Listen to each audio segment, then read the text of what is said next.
Welcome to the Gatekeeper instructional video from Metro Ski League. This video and the information in it has been prepared for all parents who possibly could be gatekeepers on the course during the season. The video covers everything you need to know about gatekeeping from A to Z and assumes no prior knowledge of ski racing. Some segments during the video are in slalom version and giant slalom version, where the two types of ski racing that we do come into play with respect to gate judging, so you'll notice that. In addition to the video, on the Metro League website you'll also find written material that's posted. There's a lengthy Gatekeeper instruction write-up that's pretty much a text version of what you'll see in the video. There's also a rule book posted for the Metro Ski League. So thanks in advance for watching this video and volunteering to be a gatekeeper at your kid's high school race.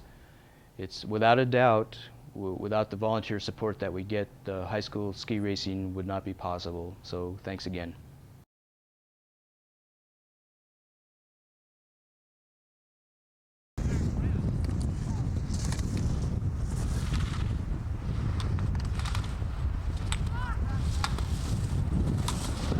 In this section of the talk, we'll describe the slalom course and the gates that it's made up of.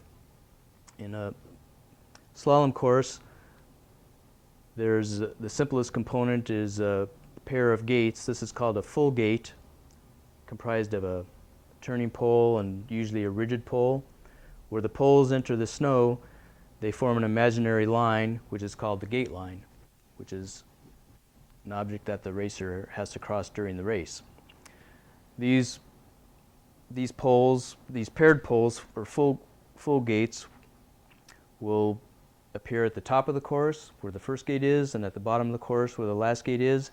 And along the course, they'll be used in areas where there's vertical combinations of flushes and hairpins. The last place they'll also be used is on a delay. So other than those very specific locations, instead of full pairs of gates, you'll have single poles.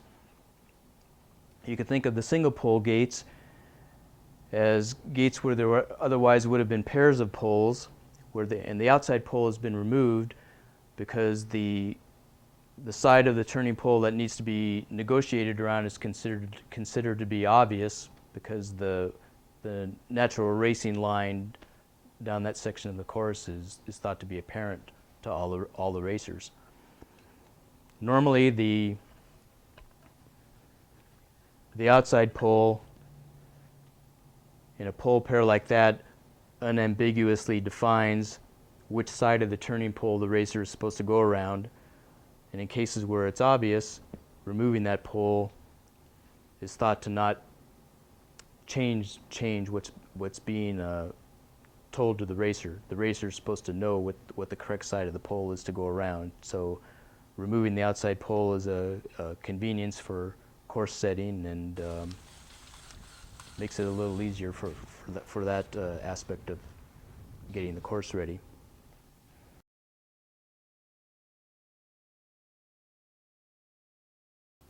On a full gate on a slalom course,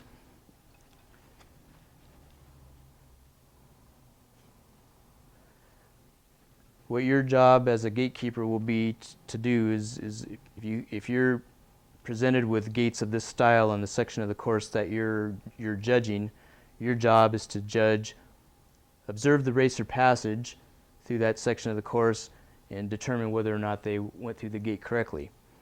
The rules for going through this kind of a gate are very simple. Correct passage is defined as when both tips and both boots with mounted skis cross this gate line. So this is an example of a correct gate passage. Style doesn't count, so this would also be a correct gate passage, and that's because both tips and both boots cross the gate line, or in this case, consider the gate line to be extended up as a plane above the snow. So that's a correct passage. So is that. Also, crashing through the gate would be correct as long as both tips, both boots with mounted skis cross that line. Here's an example of a simple gate miss where the racer went, in this case, around skiers left of this turning pole.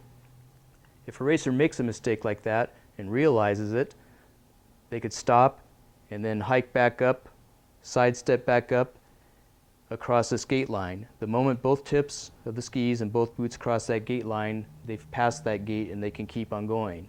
What that demonstrates is that in addition to this gate line being a marking point for a correct passage, it doesn't matter what direction you cross it in. Either downhill or uphill is okay. It also doesn't matter what order you go through the gates in. So if you're presented with a set of gates like this on the part of the course you're watching, if a racer went around one gate and missed it and went through another gate like this down below and passed it, if they recover, sidestep back up through this gate and cross with both tips and both boots, cross that gate line, they could continue on down and not cross that one gate below that they passed previously. So it doesn't matter what order you go through the gates, only that you cross all the lines. One other way that you can miss a gate that doesn't involve going around the outside in either direction is by winding up with one tip on the inside of the turning pole and one tip on the outside. That particular gate fault is called a straddle, and it's mentioned only because it helps to categorize the faults and get them marked down on the gate card correctly. Believe it or not, a straddle can be difficult to see because the racers, when they're going down the course, oftentimes they knock the poles out of the way with their arms, which is the same thing that'll happen when a pole is straddled. So what you need to do is watch the tips of the skis very carefully with respect to the point where the turning pole enters the snow, and figure out whether or not the tips went on the correct side of the turning pole or not.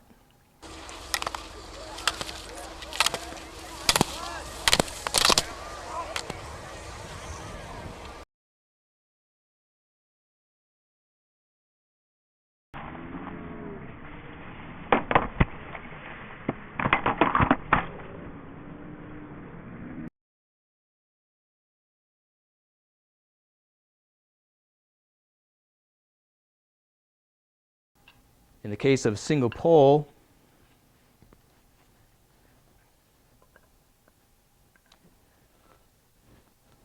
obviously these kind of gates can be missed as well. In this case, there's no gate line involved. Make pretend this line that's drawn here isn't there. What we're dealing with is two actual gates composed of only a single pole. So let's say that the correct racing line through this set of poles is around skiers right of the blue pole and skiers left of the red pole. If the racer missed one of the turns, in this case, instead of going down the left side of the red pole, went around the right, that would be a fault.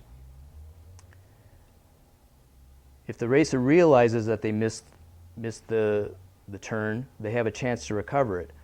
Since there's no outside pole, there's no gate line reference anymore. So going back and recrossing a missed gate line doesn't apply. Instead, the penalty, if you miss a turn like that, is that the racer has to go all the way around the top of the pole.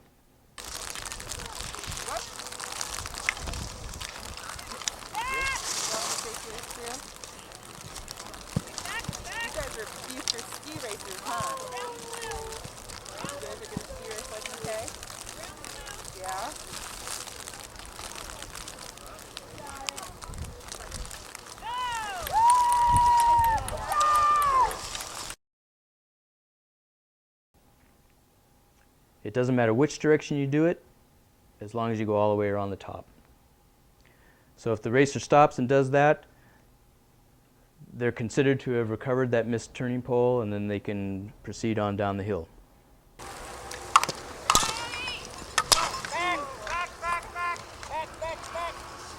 Awesome.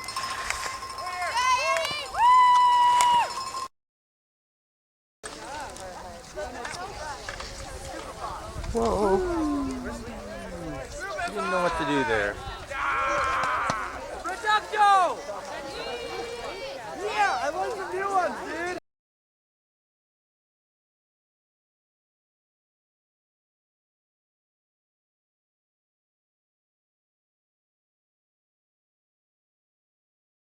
In high school ski racing, the rule book advises the gatekeeper to be proactive, interacting with the racer.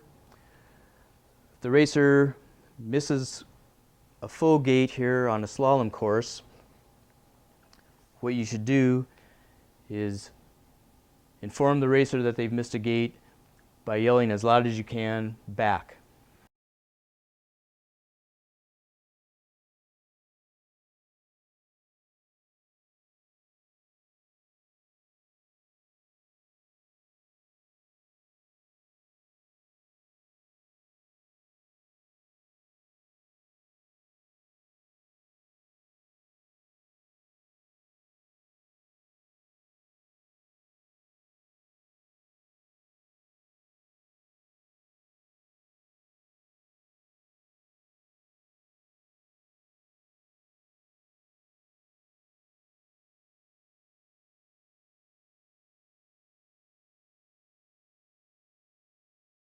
You should keep yelling back at them while they're attempting to recover the gate, in this case by sidestepping up until they cross the gate line with both tips and both boots.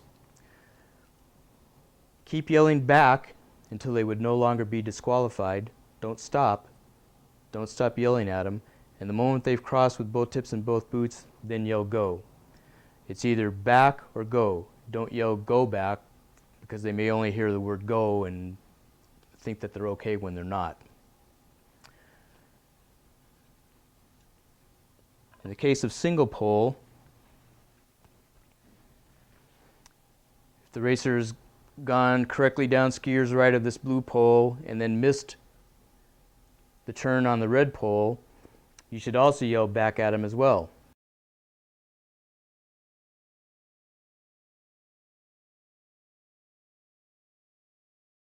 And attempt to recover the missed pole.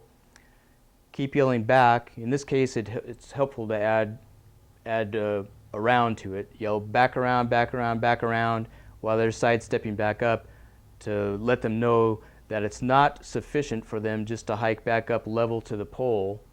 There's no gate line there for a reference. They have to go all the way around. So keep yelling back around, back around, back around until the racer's gone all the way around the top of the pole, the uphill side of the pole, and then yell go. They can continue after that. Again, it doesn't matter which direction they go around the pole. Do not try to make them go around a particular direction. It doesn't matter. Don't tell them to do the wrong thing.